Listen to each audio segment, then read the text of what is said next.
Hi guys, welcome to Kavi style சமையல். இன்றைக்கி நம்ம ஜவரிசி பாயசம் பண்ணலாம். அதுக்கு நான் 3/4 லிட்டர் பால் எடுத்திருக்கேன். 1 கப் சர்க்கரை போட்டு நல்லா காய வச்சுக்கலாம்.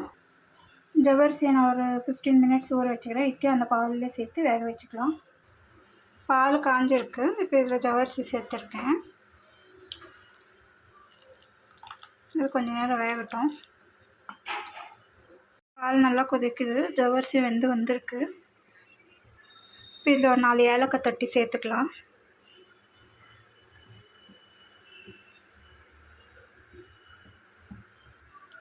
நான் பாலில் கொஞ்சமாக குங்குமப்பூ சேர்த்து வச்சுருக்கேன்.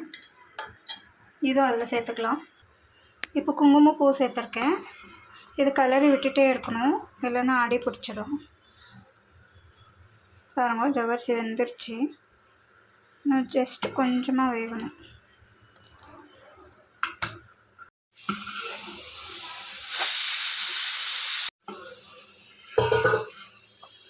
இப்போ ஜவரிசி வெந்துருச்சு. இதில் கொஞ்சம் கண்டென்ஸ்ட் மில்க் சேர்த்துக்கலாம்.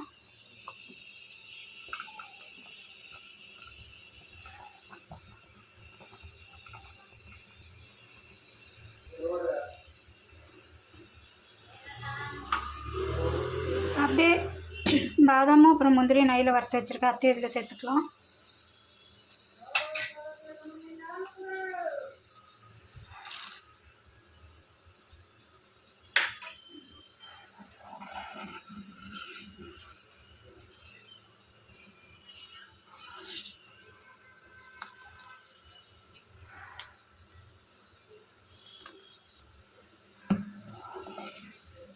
திக்காக க்ரீமியாக நல்லா டேஸ்டியான ஜவரிசி பாயசம் ரெடி.